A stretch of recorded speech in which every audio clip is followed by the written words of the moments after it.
ಯುವಕರನ್ನು ತನ್ನ ಮೋಹದ ಬಲೆಗೆ ಬೀಳಿಸಿ ಪ್ರೀತಿಯ ನಾಟಕವಾಡಿ ಮದುವೆಯಾಗುವುದಾಗಿ ನಂಬಿಸಿ ಹಣ ಪಡೆದು ವಂಚಿಸುತ್ತಿದ್ದವಳ ವಿರುದ್ಧ ರೊಚ್ಚಿಗೆದ್ದು ಯುವಕನೊಬ್ಬನ ಕುಟುಂಬಸ್ಥರು ಧರ್ಮದೇಟು ನೀಡಿದ ಘಟನೆ ಧಾರವಾಡ ಉಪನಗರ ಪೊಲೀಸ್ ಠಾಣಾ ವ್ಯಾಪ್ತಿಯಲ್ಲಿ ನಡೆದಿದೆ.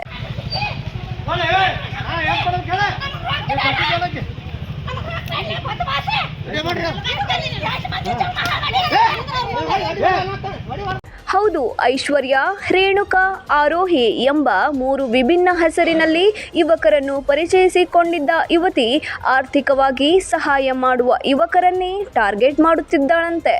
ಸಂಜು ದೊಡ್ಮನಿ ಹಾಗೂ ಗುರು ವಕ್ಕುಂದ ಸೇರಿದಂತೆ 3 ಯುವಕರಿಗೆ ಮದುವೆಯ ಭರವಸೆ ನೀಡಿ ಹಣ ಪಡೆದುಕೊಂಡಿದ್ದಾಳೆ ಎಂದು ಅವರ ಕುಟುಂಬಸ್ಥರು ಆರೋಪಿಸಿದ್ದಾರೆ.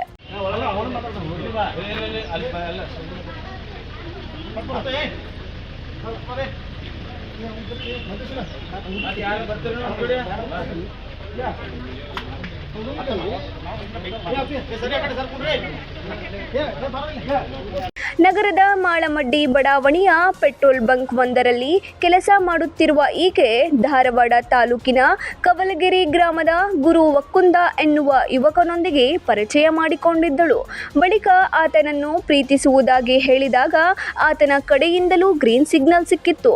ಹೀಗೆ ಹೇಳುವಾಗ ತಾನು ಸುಮಾರು 7 ಲಕ್ಷ ರೂಪಾಯಿಗಳನ್ನು ಸಾಲ ಮಾಡಿರುವುದಾಗಿಯೂ ಅದನ್ನು ನೀಡಿದರೆ ನಿನ್ನನ್ನು ಮದುವೆಯಾಗುವುದಾಗಿಯೂ ಐಶ್ವರ್ಯ ಹೇಳಿದ್ದಳು ಎಂದು ಯುವಕನ ಕಡೆಯವರು ಆಕ್ರೋಶವನ್ನು ಹೊರಹಾಕಿದ್ದಾರೆ. 9 ಲೈವ್ ನ್ಯೂಸ್, ಧಾರವಾಡ.